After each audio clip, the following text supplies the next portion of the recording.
Ouais, Juliette, ces derniers temps, tu vois, on passe pas mal de temps ensemble je trouve ça plutôt cool, tu vois, les moments qu'on passe ensemble et je me disais que on est potes, tu vois, mais toi et moi moi et toi et nous, tu vois, on pouvait éventuellement. Et, écoute, Ellie, je préfère qu'on reste amis. Ok. Salut à toutes et à tous, à tous les mardis, à toutes les mardites, vous êtes de retour sur Mardi Mardi. Après cette magnifique scène incroyablement bien jouée quand même par des acteurs dégotés spécifiquement pour le Merci, rôle, merci. vous l'aurez peut-être compris, aujourd'hui un épisode non pas sur quelqu'un a dit, mais sur plutôt une thématique. Hein. Retour back to the roots, back to the previous Mardi Mardi. L'ancienne recette, un thème, une thématique. Et cette thématique n'est autre que l'amitié fille-garçon. Après cette phrase de l'écoute, je préfère qu'on reste amis, qu'on a peut-être déjà tous et toutes entendu, enfin, je sais pas. Si vous c'est le cas, on reviendra évidemment là-dessus dans la séquence anecdote, on adore ça. Je vous souhaite la bienvenue dans votre émission hebdomadaire préférée. On n'en doute pas, on n'en doute pas. D'ailleurs, Fier de vous retrouver. pas erratum, mais excusez-moi, Ah, parce que j'ai oublié de mettre en ligne le dernier mardi midi. Oui, je sais. ah bon? Oui, bah toi t'as pas vérifié. Ah non, j'ai pas vérifié. Et bah voilà. Ah merde. Et il faudra me le renvoyer. Bon, il va falloir envoyer des chèques d'excuses à tous nos auditeurs et Moi j'ai auditrices. reçu un nombre de mails conséquent Ouais, je comprends. de gens qui me disaient il est où le dernier épisode. Ouais, je comprends. Bah voilà. Il est absent. Est-il absent de la même manière que l'amitié fille-garçon est absente, elle n'existe pas? Peut-être est-ce là la question principale de cette thématique? L'amitié fille-garçon existe-t-elle? Voilà. Mais avant cela, qu'est-ce Qu'est-ce que que l'amitié l'amitié? fille-garçon? Bulle. Waouh, je suis censée donner une définition. Ouais. Comme ça, de l'amitié genre. Non, fille-garçon. L'amitié fille-garçon. Enfin, Ah. qu'est-ce qu'on entend dans l'expression l'amitié fille-garçon? Oui, alors, déjà, première question. Alors, Bah, déjà, moi je me suis posé une question précédemment à l'émission de ce soir. Précédemment, En disant- dans Mardi Midi. Est-ce qu'on considère, quand on parle d'amitié fille-garçon, des hétérosexuels? On part d'un principe hétérosexuel. On est d'accord C'est vrai que c'est une là-dessus. bonne chose à souligner, c'est très hétérosexualo-centré. Hétéronormé. Hétéronormé. On est sur Hétérosexualo-normé. et on pourra en parler, là n'est pas le problème, hein, mais sachant, en fait, C'est vrai, tout à fait. on utilise amitié fille-garçon parce que c'est l'excuse, comme on l'a dit sur la première phrase de écoute, je préfère qu'on reste amis, qui est la plus, disons, ne serait-ce que répandue, au moins connue, mais ce qui finalement se vaut dans le cadre d'une attirance possiblement respective, en Ouais. fait. C'est plus ça. Quand Bah, on c'est-à-dire parle que d'amitié si tu fille-garçon. parles à deux filles qui sont lesbiennes, la question va être est-ce qu'une amitié fille-fille C'est ça. est-ce qu'elle est possible cette Donc amitié? on parle, en fait, le principe de l'amitié fille-garçon, la question est évidemment de savoir si, en présence du Sexe Sexe opposé ou opposé sexe qui qui t'attire. t'intéresse, sexe qui t'attire. Ouais. une amitié, c'est-à-dire exemple de toute attirance amoureuse ou sexuelle, est possible. Oui, donc c'est clairement ça qu'on entend. Mm. C'est quand on parle d'amitié fille-garçon, c'est clairement une amitié platonique, sans sentiment amoureux, sans désir Sentiment sexuel. Attirance, dit déplacé parce qu'il irait au-delà de l'amitié Ouais. que tu. Ou désir donnes. sexuel sans sentiment Oui. aussi. Très bien. C'était quoi la question? Bah, Qu'est-ce c'était que ça. c'est? Eh ben voilà. Toi, Juliette, t'as quelque chose à apporter à cette définition? Non, bah c'est juste d'avoir précisé que c'est vrai que ça part d'un postulat hétéronormé. Waouh, putain, t'es forte, t'es très très Ouais, forte.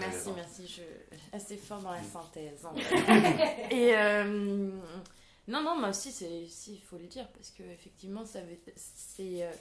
Est-ce qu'une amitié est-elle possible sans forcément faire naître des sentiments amoureux ou une attirance sexuelle, enfin un désir en gros, Ouais. de l'un pour Je vous l'autre? trouve très jolies toutes les deux, ce soir, les filles. Bah, merci, mais je préfère qu'on reste amis. Et d'ailleurs, si vous voulez rester dormir, pas de problème. Allez Juliette, c'est parti. C'est parti. Bon. Alors, pourquoi est-ce que la question principale qui se pose, c'est est-ce que ça existe vraiment? Ouais.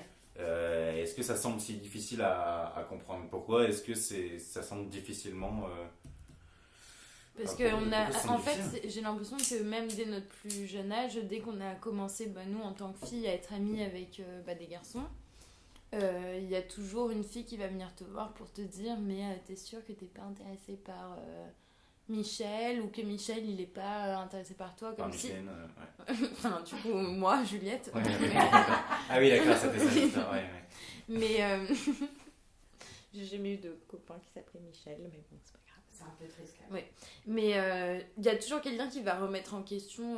Ouais, l'amitié, qu'elle est. Mais quelqu'un d'extérieur, parce que toi, quand t'es dedans et que tu te sens en terrain amical, tu vas jamais remettre en question, en fait, ce statut. Bah, tu vas le remettre en question dès lors qu'il va y avoir un faux pas, tu vois, ou un...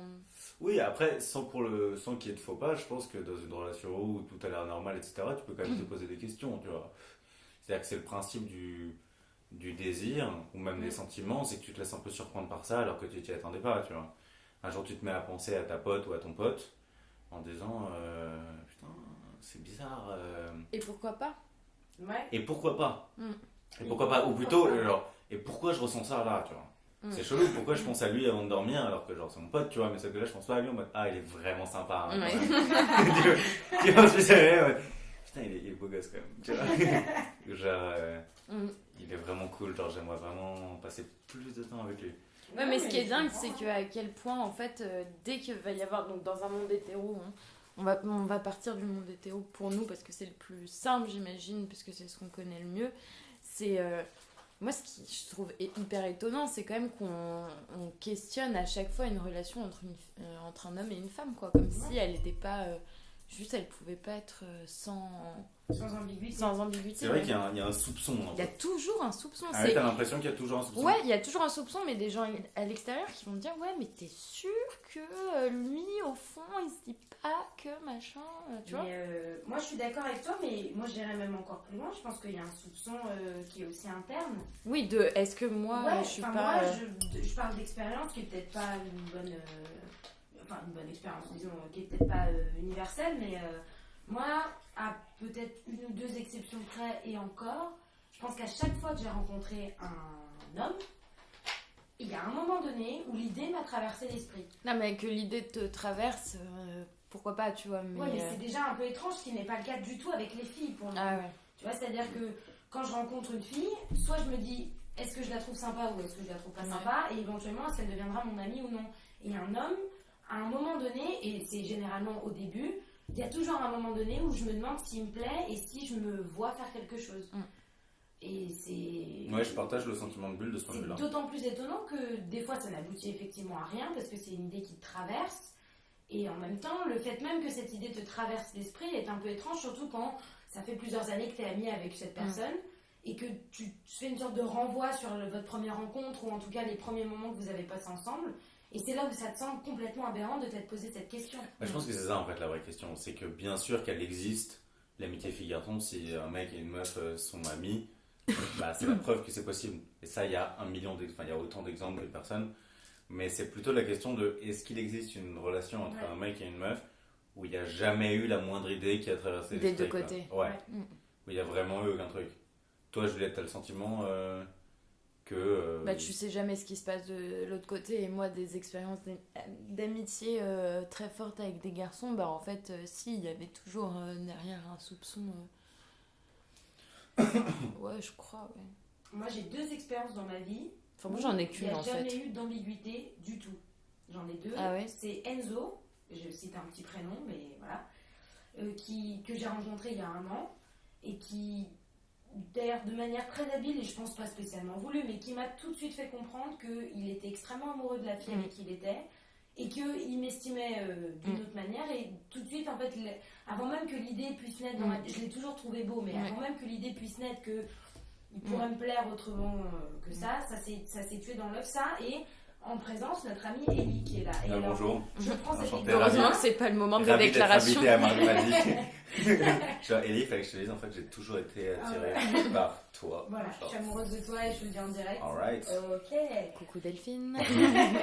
Et je dis ça d'autant... Enfin, je trouve que c'est un exemple qui est plutôt parlant, déjà parce qu'il est personnel et en plus parce que le fait qu'il n'y a jamais eu... Bon, je parle pour moi, mais je pense que je peux parler pour toi aussi. Le fait qu'il n'y a jamais eu aucune attirance entre nous, moi, personnellement, je le base sur des faits purement extérieurs. C'est-à-dire qu'à part... en fait, je me suis jamais posé la question si c'était quelqu'un qui pouvait me plaire parce qu'à l'époque où on s'est rencontrés, je sortais avec ton ami d'enfance, puis quand on est devenu meilleur ami, je sortais avec ton meilleur ami, et maintenant tu sors avec ma meilleure amie. Oui. Donc, oui, là c'est un peu compliqué. Tu vois ce que je veux dire, c'est-à-dire que toutes les possibilités de séduction, et pourtant je pense qu'il y aurait pu en avoir, parce qu'on a quand même passé 1 an ensemble, en gros, tu as vécu pratiquement chez moi, on dormait dans le même lit, et il n'y a jamais eu la moindre ambiguïté, mais moi je pense que c'est uniquement, en tout cas de mon côté, par le fait que extérieurement, c'était pas possible, c'était pas envisageable. Mais moi je ressens exactement le même truc, c'est-à-dire que quand on s'est rencontrés, voilà, tu sortais avec mon meilleur pote, ça a tout de suite désamorcé tout ce qu'il a pu avoir. Moi je m'étais jamais fait le lien avec le mec avec qui t'étais avant, qui est mon ami d'enfance, un de mes meilleurs potes, mais c'est surtout au moment où je t'ai vraiment rencontré, ça a désamorcé complètement le truc. Donc si tu veux, comment dire, sans le dire de manière négative, enfin, en tout cas il n'y voit rien de vexant là-dedans, tu n'étais pas à mes yeux une créature dotée d'un potentiel attractif, mais genre comme une sœur, tu vois ce que je veux dire, comme une sœur, que ta sœur tu peux la trouver trop belle, mais genre à aucun moment, aussi belle que tu puisses la trouver, genre à aucun moment il y a le moindre déclic de quoi que ce soit, tu vois, évidemment, sauf les mecs chelous, tu vois, mais bon. On ne juge pas les incestueux. Non, on ne juge pas les incestueux. Non. Bon, si, on peut si, les on juger peut quand même, franchement. Enfin, je sais pas. Mais ouais, je suis d'accord. Moi, ça m'a fait exactement le même truc. truc. Pour le coup, ce qui est intéressant, en tout cas de mon point de vue, c'est que, une fois de plus, c'est un sentiment qui est venu de l'extérieur. Ouais, c'est ça. C'est-à-dire que je pense que tu aurais rencontré dans un autre cas, peut-être que ça aurait, enfin peut-être, sûrement que ça n'aurait pas abouti, mais le fait est que la question se serait peut-être posée, et la preuve étant que je pense que j'ai rêvé d'avoir une relation avec tous mes amis masculins, sans que j'en ai vraiment envie consciemment, mais le fait est que j'en ai rêvé. Et d'ailleurs, pour citer mon père, quand j'avais 14 ans, le premier conseil que mon père m'a donné, c'est si tu veux rester ami avec un garçon, couche avec lui. C'est quand même particulièrement étrange, mais comme si pour... Oui, d'accord, c'est un peu horrible, mais pour lui, c'était même pas, c'était pas transgressif, c'était un peu cette idée que voilà, cette amitié fille-garçon, finalement, c'est un peu du leurre. On essaye de se figurer qu'en fait, on peut être amis, mais que dans le fond, il y en a toujours un des deux qui est un peu frustré ou qui s'adapte en fait à une situation qui ne serait pas forcément celle qu'il aurait souhaité. Oui, mais ce que tu dis convient pas à ce que tu viens de dire sur Ellie et toi, justement. Bien sûr, mais encore une fois, c'est le fait de circonstances. En fait, c'est vraiment, j'ai l'impression que pour le coup, il y a une histoire de... Bon, pour pas... de surmoi en fait qui a pris le dessus. C'est-à-dire que si aujourd'hui on te donne la possibilité de, je sais pas moi, coucher avec un de tes amis, mais que non seulement personne ne le saura, mais qu'en plus ça n'aura aucune conséquence sur rien. C'est difficile de dire non. Enfin moi personnellement je sais pas si je dirais non à tous mes amis. Peut-être que je me dirais ok celui-là, s'il n'y a aucune conséquence j'y vais. Moi personnellement il y a un truc qui m'a toujours un peu fasciné, c'est-à-dire tes meilleurs potes tu les connais super bien. Mais il y a un aspect d'eux que tu connais pas, c'est quand même l'aspect très intime de la sexualité, etc. Tu vois. C'est juste un truc aussi con que genre, comment il embrasse, ou comment elle embrasse, tu vois. Un truc bête comme ça que genre une personne rencontrée en boîte, genre saura sur ton meilleur pote, mais ta meilleure pote, mais toi tu sais pas. Et il y a un truc un peu fascinant à ça, mais de pure curiosité, tu vois. En mode, c'est quand même un aspect qui fait partie de connaître quelqu'un, tu vois, je trouve. De genre comment il baise, tu vois, par exemple, ou genre comment il vit sa sensualité ou ce genre de choses-là, tu vois. Oui, mais parce qu'être meilleur ami, enfin, après, on sait même pas la question d'être le meilleur des amis, mais être très ami avec quelqu'un, c'est aussi ne pas tout connaître de son intimité, tu vois. Ouais, c'est sûr. Enfin, dans l'amitié, justement, il y a cette... Enfin, la frontière de l'amitié, c'est justement peut-être l'intimité... Enfin, non, quoi, tu peux avoir de l'intimité avec tes amis, mais cette intimité très profonde... Ouais, mais tu vois, on en arrive à ce moment-là à un peu une autre question importante, je pense. C'est pourquoi est-ce qu'on fait une séparation aussi nette entre ce qui est de l'ordre du domaine amical, et où il n'y a pas de sexe, pas de sentiment, et ce qui est de l'ordre du domaine sentimental ou sexuel. Tu t'es fait piquer par un moustique, c'est Non, quoi? non. Tu grattes de partout. Je sais que t'es un petit peu paranoïaque, Juliette, des gens qui se grattent. T'en fais pas, je me gratte parce que j'aime bien ça. Ah d'accord. Je ne m'étendrai pas sur la question. On fera un autre mardi midi là-dessus si tu veux. T'en penses quoi toi, Juliette, alors? Sur cette séparation hyper distincte, faut-il séparer l'amitié de la sexualité ou de l'amour de la même manière qu'il faut séparer l'Église et l'État? Comme ce qui a été fait en 1905. Oui, exactement, comme ce qui a été fait en 1905. Est-ce qu'il faut promouvoir une amitié laïque? Bah, non, mais en fait, je pense que ce pourquoi on a l'habitude de séparer aussi radicalement amitié, sexualité, c'est juste, et amour aussi, sexualité / amour, on va dire, c'est que, enfin, moi, de tous les exemples que j'ai eus d'amitié qui en fait n'en était pas complètement une ou qui était une amitié d'un côté mais qui l'était pas complètement de l'autre, c'est que tu fais forcément souffrir soit l'un des deux, soit t'es pas, enfin il y a quelque chose qui, ou alors il y a une entente et un contrat tacite qui est réglé entre les deux personnes et là c'est parfait, ou alors il y a quelque chose de comme tu disais, frustrant pour l'un et satisfaisant pour l'autre, enfin c'est hyper bizarre, quoi. C'est assez...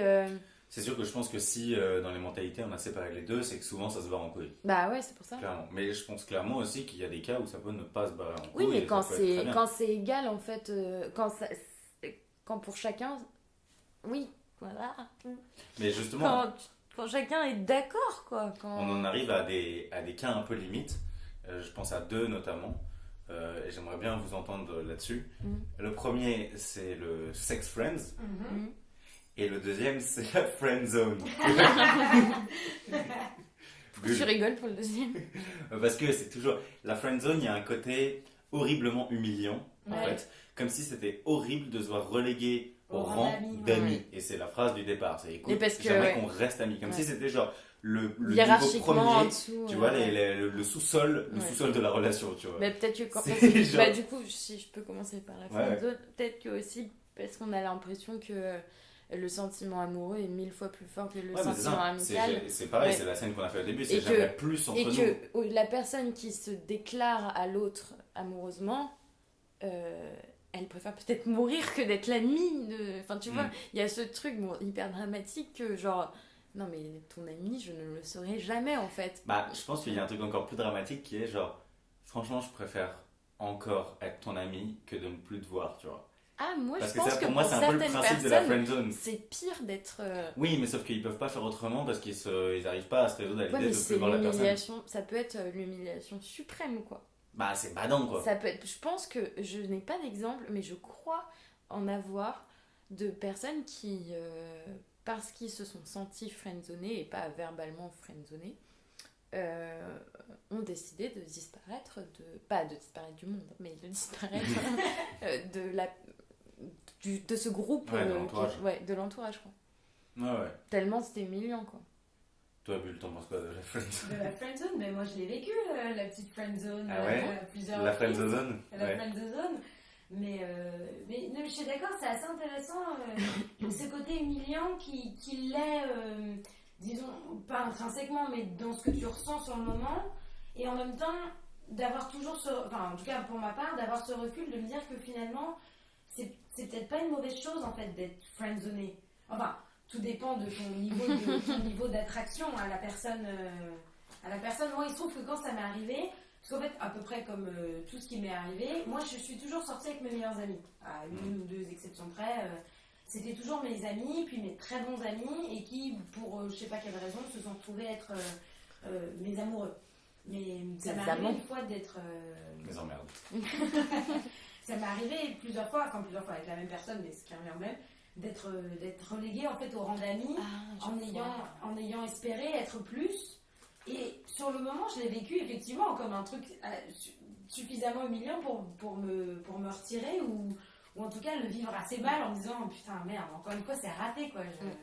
Et en même temps, avec le recul, je me dis que, notamment parce que ça m'est déjà arrivé d'être obligée de friendzoner quelqu'un, de me dire que c'est pas humiliant, c'est simplement qu'il y a une distinction qui doit être faite. Et là où c'est intéressant, c'est de se demander, enfin pour ma part, à quel moment en fait justement tu te retrouves dans cet équilibre qui est plus respecté, et à quel moment est-ce que parce que soit on part d'une amitié qui de base est mal foutue dans le sens où il y en a un qui est ami parce qu'il espère plus et l'autre qui est ami simplement parce qu'il aime bien la personne, mais ça peut aussi arriver que la situation s'inverse et que s'ils partaient d'un pied d'égalité, d'un seul coup cette égalité en fait se transforme d'un côté comme de l'autre.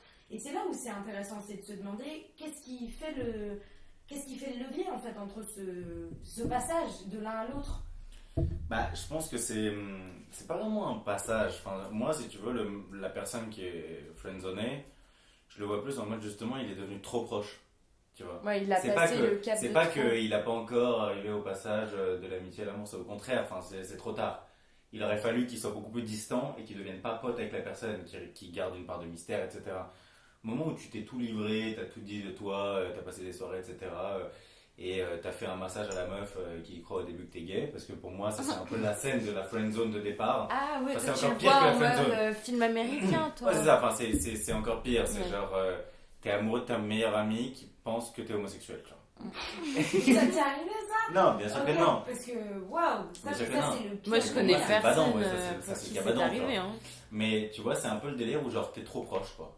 T'es trop proche, donc tu peux plus aller genre jusqu'à coucher avec la personne. Non, mais t'es trop proche, trop vite aussi. Genre, c'est-à-dire que tu peux te dire que avec un peu de patience, la personne, les sentiments de la personne en face pourront évoluer comme les tiens. Oui, mais je pense que c'est très très dur de convertir une franche et bonne amitié de longue date en un bel Non, mais amour. on te pas forcément une bonne amitié de longue date, mais une amitié tout court, quoi. Ouais, mais c'est pas évident de le convertir en amour. Bah ouais, je sais pas, moi par exemple, Justement, j'allais te demander. mon expérience actuelle fait que j'étais amie sans être très très amie avec... Juste tu t'es fait piquer sur le mollet ou pas? Non, j'ai un bleu. Ah, ouais. Arrête de lui mettre des idées comme ça. Non, mais en plus je marque beaucoup les bleus. Tu veux le savoir. Et oui, non, donc j'étais amie sans être la meilleure amie, la grande amie, ni rien, juste amie parce qu'on était, enfin moi je considérais qu'on était amis, mais apparemment on n'était pas si amis que ça, mais voilà. Parce qu'on faisait partie du même groupe d'amis de primaire, donc un vieux truc quand même, et en fait des deux côtés ça a évolué vers, enfin tout est possible quoi, je crois. Et c'est peut-être que ça allait plus vite d'un côté que de l'autre. Mais il y a quand même eu un phénomène de conversion. Et puis là, l'équilibre s'est rétabli, ouais. Mais... Parce que sinon aussi, voilà, justement par rapport à ce que tu dis, il y a aussi un autre truc qui dit une bonne relation, par exemple, c'est une relation où genre t'es pote avec la personne avec qui t'es en couple, tu vois. Il y a des gens qui disent ça. Il y a d'autres gens qui disent le contraire.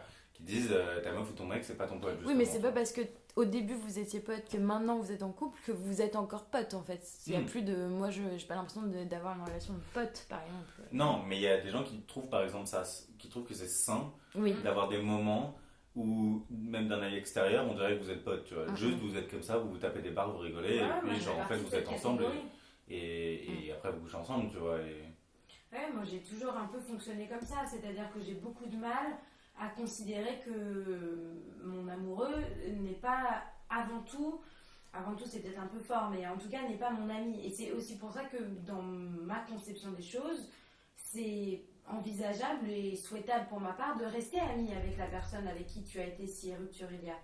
Parce que... Merci Maître Yoda. Procédural, ce que j'ai dit, c'est incroyable. De rester ami avec la personne amie si rupturilia.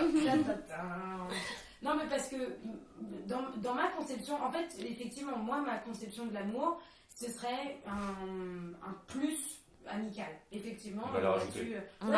C'est la valeur ajoutée de l'amitié. C'est la valeur ajoutée de l'amitié dans le sens où non seulement en tant qu'amie, je t'ai dévoilé tout ce que je pouvais te dévoiler d'extérieur à moi, mais maintenant tu vas faire partie de ces happy few qui me connaissent de l'intérieur. Voilà. Au sens physique comme au sens figuré. Voilà. Il y a mon ami plus qui m'appelle. Ton ami plus ton ami premium, c'est ça? Ouais. C'est le compte premium, quoi. La logique commerciale, genre la valeur ajoutée, le compte premium. Ce qui explique ou ce qui en tout cas justifie ma position de me dire que c'est pas parce que l'amour est mort. Oh, c'est horrible à dire comme ça, mais. Je sais pas ce qui t'arrive là aujourd'hui. Mais c'est pas parce que l'amour est mort que l'amitié est morte. Et d'ailleurs, de mon point de vue, c'est extrêmement sain. Mais peut-être que je suis un cas particulier, mais. Il y a un peu cette idée, mais en fait ça fonctionne d'un côté comme de l'autre, c'est-à-dire que l'amitié, aussi forte soit-elle, a tendance à durer plus que l'amour. Ah, l'amitié est plus forte que l'amour, tu penses? Je sais pas, mais en tout cas, dans l'expérience que j'en ai et de ce que j'ai cru comprendre de la vie, c'est à peu près le cas. L'amitié dure tandis que l'amour meurt. Et c'est un peu cette idée de se dire, ouais, c'est horrible, je suis d'accord, c'est un peu horrible dans les termes, mais le fait que cet amour doive se terminer à un moment donné ne justifie en rien, si ce n'est par des considérations personnelles qui se justifient, le fait que tu puisses plus voir la personne tellement c'est douloureux, ça se comprend, mais t'as vécu tellement de choses avec cette personne, et en principe, si ça s'est bien passé, elle connaît tellement de choses sur toi qu'un ami proche connaît aussi, que pourquoi en fait devoir rétrograder au point d'ignorer complètement la personne. L'amitié, elle est possible si elle est voulue. Évidemment, si elle n'est pas voulue, l'histoire va mourir. Mais tout comme c'est un peu cette idée que l'amitié entre filles et garçons, j'ai l'impression qu'il y a quand même un stade à un moment donné, peut-être que je me trompe, mais où tu fais une sorte de pari sur l'avenir. Où tu dis, bon, l'attirance que j'ai ou que je n'ai pas, de toute façon, elle est morte. Enfin, elle n'aboutira pas. Et donc, on va passer dans un autre stade de notre relation. On va essayer de construire quelque chose de durable, mais de durable sur du très long terme. D'accord. Tu vois ce que je veux dire ? Ouais, cool. Ouais, et tu penses pas que justement certaines amitiés puissent devenir durables sur un très long terme s'il y a par exemple un peu de sexe à la clé, c'est-à-dire un peu de sex friends pour désamorcer justement ce genre de désir un peu parasite qui viennent contaminer tes rêves ou ton inconscient ou ce genre de choses-là. C'est-à-dire, on est potes, mais bon, il y a clairement un truc, on a bien envie de coucher ensemble, autant le faire, comme ça on perce l'abcès, et ça peut être plus sain après par la suite. Juliette, t'en penses quoi ? Bah moi, dans les exemples que je connais, j'ai toujours l'impression que quand même ça pue cette histoire. Ça pue ? Ouais. Mais je sais pas. D'accord. Mais j'ai pas d'exemple de gens pour qui en fait la situation est complètement normale, naturelle, il n'y a pas de tabou, machin, j'en connais pas. Moi je pense qu'en tout cas la question de l'amitié fille-garçon, elle se pose sur la question de l'ambiguïté plus vraiment à partir d'un certain âge. Enfin je trouve qu'il y a une certaine maturité qui s'acquiert où elle est plus simple.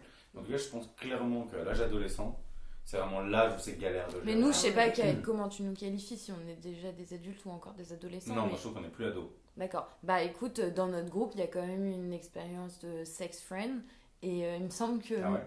Bah oui. Non mais pas nous trois. Mais qui ? Bah enfin, on va pas citer de nom à l'antenne. Je te fais des initiales, d'accord ? Ok. Ça va, ça te... Non, mais tu me diras en off, c'est pas grave. Il est bizarre, hein. Non, je le faisais mieux que toi, je trouve. Ah bon. D'accord. Parce que moi, j'ai pas compris. Désolé, cher oui, bon, mardi, enfin, on cher expliquera mardi, en off. Voilà. Mais...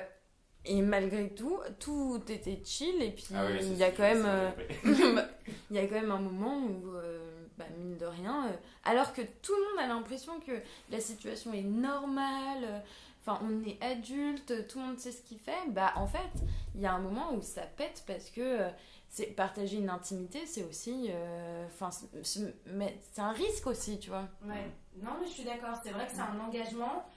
Peu importe s'il est lourd ou léger, c'est un engagement que tu prends et que tu acceptes de partager, sachant que, et ça je pense que c'est incontrôlable, que ce soit d'un point de vue extérieur ou du tien, partager une telle intimité, tu ne sais jamais où ça t'emmène en fait.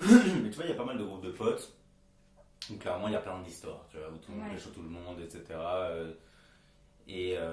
Après, je connais pas de l'intérieur parce que notre groupe de potes est pas trop comme ça. Alors même quand même qu'il y a eu pas mal d'histoires internes, d'aventures, etc. Mais il y a quand même des groupes où dès qu'il y a une soirée, les uns pécho les autres, etc. Ça a l'air de plutôt bien se passer, tu vois. Ou en tout cas, je sais pas, peut-être qu'en réalité il y a des problèmes internes qu'on n'imagine pas, tu vois. Mais tant que c'est une mentalité généralisée de type genre libertine ou quoi, tu vois. Moi, j'avoue que je l'ai souhaité pendant une période où j'étais célibataire, j'étais dans un délire en mode putain, pourquoi est-ce que genre on serait pas en mode on s'en bat les couilles, tu vois, genre si on a envie de pécho l'un ou l'une, on le fait, tu vois, et on se pose pas de questions. Bon, je suis revenu de ça parce que je me suis mis en couple, donc forcément bah, ça change un peu la donne. Mais en réalité, ça, indépendamment des couples, c'est-à-dire tant que ça se fait pas genre entre les couples, où là je trouve ça toujours un peu chelou, entre les gens célibataires, moi ça me pose toujours aucun problème et je trouve ça quasiment même plutôt sain et bénéfique. Oui, mais le risque, tu sais jamais comment la personne en face elle réagit, mais il suffit que la personne en face elle ait un sentiment un peu de possession mal placé ou de susceptibilité, si elle considère que tu peux l'embrasser, si elle voit que tu l'embrasses et puis après t'embrasserais quelqu'un d'autre, elle dirait bon ok, je suis rien en fait, tu vois. On ne sait jamais comment quelle va être la réaction en face, donc c'est toujours très compliqué, quoi. Moi j'ai le sentiment, mais voilà, j'ai le sentiment qu'en fait, quand on parle justement de cette... Bon, on va parler d'amour, même si ça peut être simplement une sorte de passade ou de séduction, ce sera plus simple pour la terminologie. L'amour, en fait, a quelque chose d'irréversible, que n'a pas l'amitié, à mon sens. C'est-à-dire que l'amitié, peu importe dans quel sens elle évolue, tant qu'elle reste dans le cercle amical, non seulement il y a une possibilité de retour en arrière, mais il y a une possibilité de pardon, ou en tout cas de tolérance, que je trouve personnellement largement plus large que l'amour. Quand il y a une histoire un peu chelou, non réciproque, etc., ça brise quelque chose de manière assez irréversible. Voilà, c'est-à-dire qu'à partir du moment où tu passes dans le champ de... Alors là, on parle de sexualité, mais élargissons-le à l'amour, en tout cas au sentiment, disons, de l'intimité de l'autre, il y a à la fois une intrusion bénéfique qui peut se faire, et en même temps une cassure qui s'opère instantanément. Peu importe ce que tu créeras par la suite, ce contrat en fait que tu as passé en couchant avec l'autre ou en tombant amoureux, il sera irréversible. Alors que l'amitié, tu peux te perdre de vue, tu peux t'en faire des crasses, des machins. Je sais pas pour quelle raison, si c'est une question de culture ou une question de sentiment, il y a toujours un moyen de retourner en arrière et de rétablir une sorte de paix entre les après, individus. je pense que tu vois, on peut être potes, l'un peut tomber amoureux de l'autre, ça peut être chiant pendant 1 an, 2 ans, et puis après ça passe, et puis ils sont de nouveaux potes. Bon, après, je suis d'accord avec toi, mais je pense qu'il y a plein de cas de figure. Bref, on va pas tous les énumérer. Moi, j'ai une dernière question pour vous, avant de finir ce podcast. On revient un tout petit peu en arrière. Dans le cas d'un moment où on sent une espèce de désir un peu étrange en nous pour un ou une pote, comment on le gère? Enfin, vous, si ça vous est déjà arrivé, est-ce que vous ressentez de la culpabilité? Est-ce que vous laissez aller ce désir en vous disant, bon, peut-être ça passera? Comment vous réagissez? Normal, c'est normal, vous vous posez des questions Juliette? Moi, j'ai jamais eu trop ça avec des potes, en fait. D'accord. Donc, je sais pas trop comment... Enfin, pas à un point où je m'inquiète, quoi. Tu veux dire, toi, tes relations, elles ont jamais été suspectées d'une quelconque ambiguïté de ton côté, en tout cas? Bah, très rarement, ouais. J'aurais pas un exemple où je te dirais, genre, ouais, je me suis posé des questions pour un tel ou quoi. D'accord. Toi, Bulle? Moi, moi, ça m'est arrivé parce que jusqu'à peu, effectivement, tous les mecs sur lesquels je suis tombée amoureux, comment on dit? Sur lesquels je suis tombée amoureuse. Il me manquait le mot desquels je suis tombée amoureuse. amoureuse. Ouais, c'est ça. Non, mais c'était le EX.SE. Ah, oui. C'était avant tout mes amis. Et c'est vrai qu'à posteriori, quand j'ai réfléchi, c'est un peu étrange, mais j'ai toujours eu l'impression que ça a été en fait dans une spirale non seulement réciproque, mais en plus extrêmement naturelle. On s'est rencontrés, on est devenus amis, on est devenus de plus en plus proches. La question de... En fait, c'est là où c'est étrange, c'est que la question de se plaire est venue après coup. Oui, mais en dehors des cas où tu es tombée amoureuse de la personne et où vous êtes mis ensemble, avec les mecs, justement, il ne s'est jamais rien passé. Oui. Tu réagis comment, toi, dans ta tête à ce moment-là? Quand tu rêves d'un truc ou quand tu te dis « Ah, lui !» Ouais, mais en fait, moi, je me demande si c'est pas un peu systématique. Ah ouais. Mais non seulement systématique, mais peut-être que c'est ma manière à moi de calculer mon coût. Balayer les options. Ouais. C'est-à-dire que je rencontre la personne, prenons un type lambda, appelons-le Michel. Je rencontre cette personne pour peu qu'il soit un minimum attirant. Et ça peut vouloir dire tout et n'importe quoi. Enfin, je ne veux pas forcément dire qu'il est beau physiquement, mais je vais me poser la question, sincèrement, de savoir si il me plaît ou pas. Et de savoir si, en général, je me pose une question très, très simple de situation. Si maintenant, à ce moment-là, il m'embrasse, qu'est-ce que je fais? Et effectivement, rarement, je me dis, non, là, je le recale. C'est intéressant. Mais je pense que c'est plus par curiosité de la faire, plus que par une envie de créer quelque chose après coup. Et c'est pour ça que cette amitié fille-garçon, moi, je pense que, en tout cas dans mon cas, pour qu'elle devienne véritablement une amitié saine, il faut qu'elle passe par une phase qui soit d'ambiguïté, mais personnelle. C'est aussi pour ça, je pense, à mon avis, que j'ai rêvé que je couchais avec tous mes potes Facebook. Tous mes potes Facebook.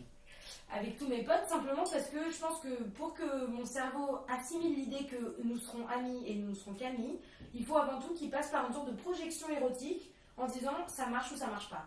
Et heureusement que j'ai besoin de le faire uniquement en projection et ne pas le faire en vrai.